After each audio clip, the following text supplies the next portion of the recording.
tudo bem? Mônica Dalmácio, nutricionista, e nós aqui para falarmos um pouquinho sobre a interação drogas-nutrientes ligadas diretamente ao processo de geriatria, no processo de envelhecimento. Por que a gente tem que pensar na interação drogas-nutrientes voltada para o idoso de uma forma diferente?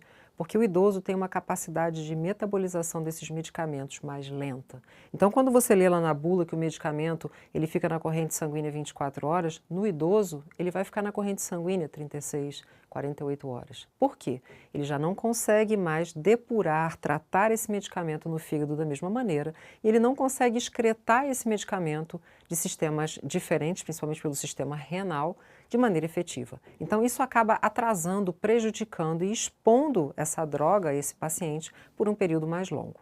O que acontece quando esse medicamento fica exposto por um período mais longo?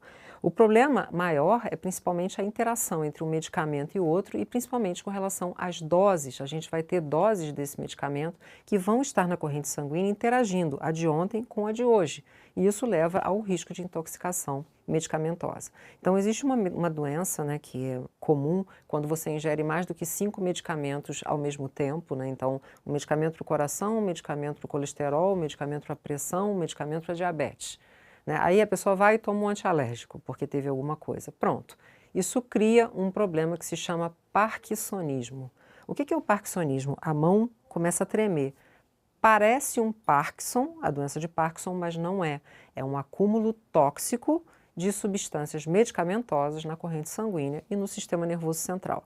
Então, a gente precisa tomar muito cuidado. É comum com substâncias como, por exemplo, a bromoprida, que é um remédio para náusea, é comum com os antihistamínicos, que são medicamentos antialérgicos, é comum com medicamentos para dor. Então, o paciente já toma mais de 4 medicamentos. Quando ele entra com o uso de um medicamento para um problema de uma dor ou alguma alergia ou alguma coisa, ele desenvolve o parkinsonismo. Então, se o seu paciente está tremendo os dedos, tremendo a mão assim, não necessariamente ele está com Parkinson, ok? E são coisas que a gente fica atento e observa, ok?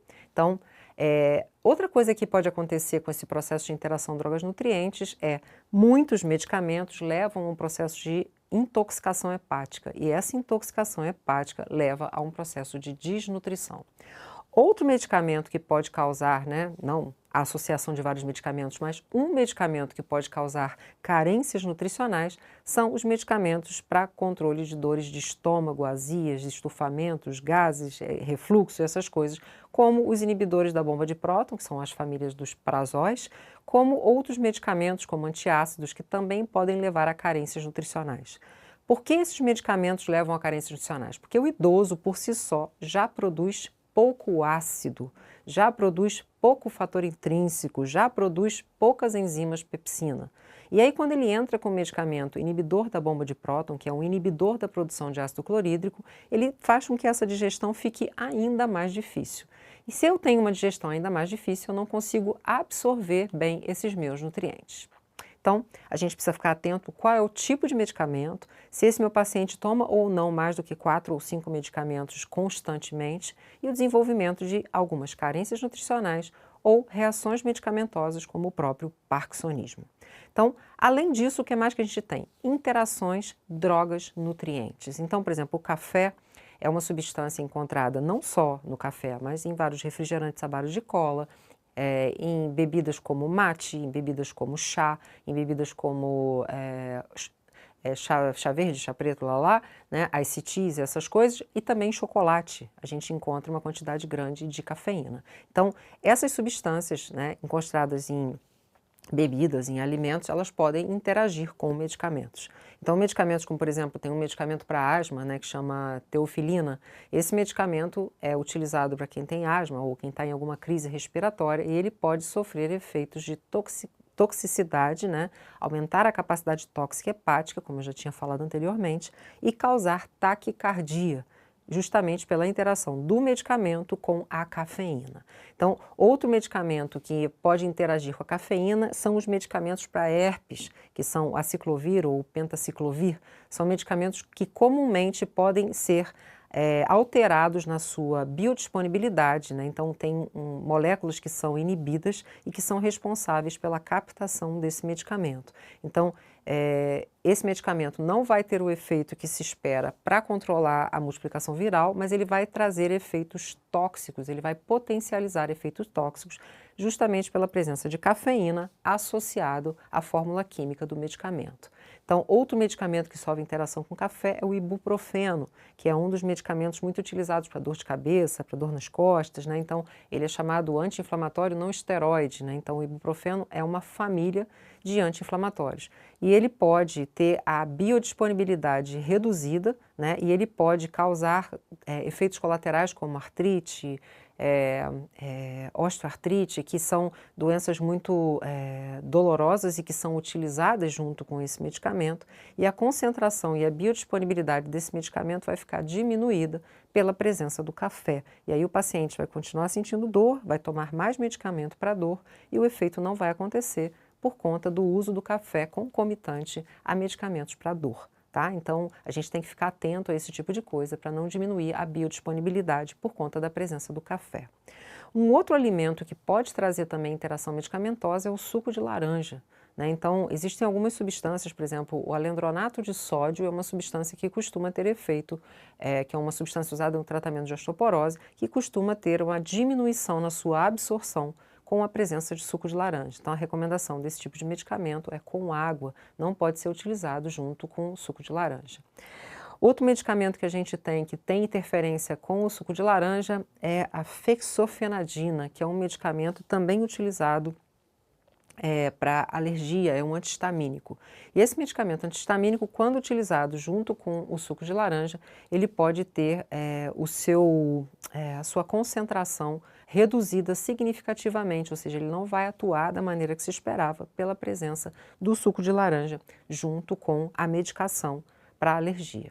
Outro medicamento que sofre interferência é o atenolol, que é um medicamento muito utilizado, chamado beta-bloqueador, é um medicamento muito utilizado para controle da pressão arterial e para controle da pressão arterial e para controle de problemas cardíacos, né? Então, esse medicamento é muito utilizado e ele sofre interferência, ele pode ser reduzido em quase 50% com o uso do suco de laranja. Então, assim, tomar no café da manhã é muito comum um paciente que usa esse tipo de substância, né, esse tipo de medicamento para controle da pressão arterial, ele usa esse medicamento de manhã, no café da manhã, e aí vai para um motel fazenda, sei lá, não usa na rotina da casa, mas quando ele viaja, ele utiliza esse medicamento e acaba se sentindo mal.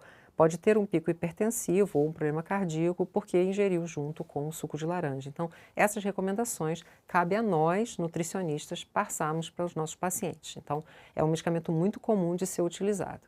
Existem outros medicamentos que são ligados às substâncias lipossolúveis, né? Então, por exemplo, as vitaminas A, D, E e K e o ômega 3 devem ser ingeridos sempre junto a uma refeição, principalmente uma refeição que tenha um pouco de gordura, porque a gente precisa de bile para digerir e emulsificar essas substâncias que são substâncias lipídicas. Então, a gente nunca deve ingerir ômega 3 em jejum, vitamina D, vitamina E, vitamina K em jejum, ok? São substâncias que a gente deve ingerir sempre após as refeições.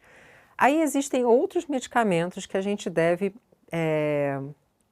utilizar que podem melhorar. Por exemplo, então tem antifúngico e antiparasitários, que são medicamentos para verme. Normalmente, se você utiliza junto a uma refeição, eles têm um aumento da secreção gástrica, um aumento da secreção biliar e, consequentemente, né, albendazol, mebendazol, são medicamentos que aumentam a sua biodisponibilidade quando são ingeridos juntos a uma refeição rica em gordura, ok? A gente tem que ficar atento porque, por exemplo, o albendazol e o mebendazol melhoram a absorção, mas outros medicamentos podem diminuir a sua biodisponibilidade quando ingeridos com alimentos, né? Então, um medicamento que é muito utilizado é o metronidazol. O metronidazol ele é muito parecido com o ferro, né? Ele não pode ser ingerido nem perto de café, nem perto de fibra, nem próximo de leite e derivados, porque ele pode diminuir a sua biodisponibilidade em até 70%. Então, a gente tem que ficar muito atento, porque tem medicamento que aumenta a biodisponibilidade, tem medicamento que diminui a biodisponibilidade. Então, alimentos lipídicos, né, vão influenciar também em anticonvulsivantes e anti-ataque epiléticos, né? Então, sim, a gente tem que tomar cuidado. Então, a fenitoína é um medicamento que também sofre influência, né, quando administrado com uma dieta lipídica, né? Então, assim, a gente tem que ficar atento porque são medicamentos para evitar crises de convulsão. Então, assim, é bem complicado, a gente precisa orientar bem os nossos pacientes. Então, outro produto que tem a sua ação diminuída são os analgésicos. Então, analgésicos ingeridos após alimentos gordurosos, então comer um açaí e tomar um remédio para dor de cabeça não é indicado, porque a digestibilidade da gordura atrapalha a biodisponibilidade do medicamento, ok? Então a gente tem que tomar muito cuidado para não ter nenhum tipo de interferência. Então, ficar bastante atento a isso. Outra substância que pode ter influência com medicamentos são os produtos derivados de vegetais crucíferos, que são brócolis, couve-flor, repolho, né, tudo que tem enxofre na sua composição.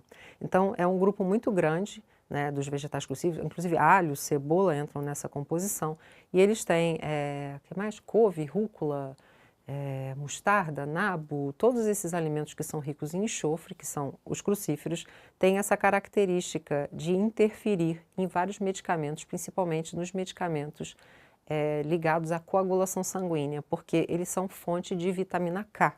E a vitamina K tem uma ligação direta com a produção de substâncias coagulantes. Então, por exemplo, o paciente que está ingerindo a varfarina, né? A varfarina é um medicamento para controle de coagulação, anticoagulante, mais antigo que a gente tem. Hoje a gente tem outros produtos no mercado que não sofrem influência, né? Ou seja, que não são a varfarina e que não sofrem influência dos vegetais crucíferos, né?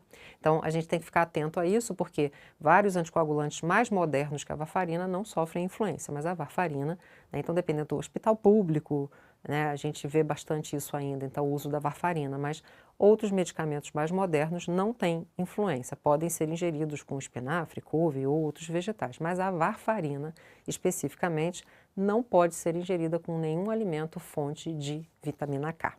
Então, fica aqui a dica, preste atenção, se liga.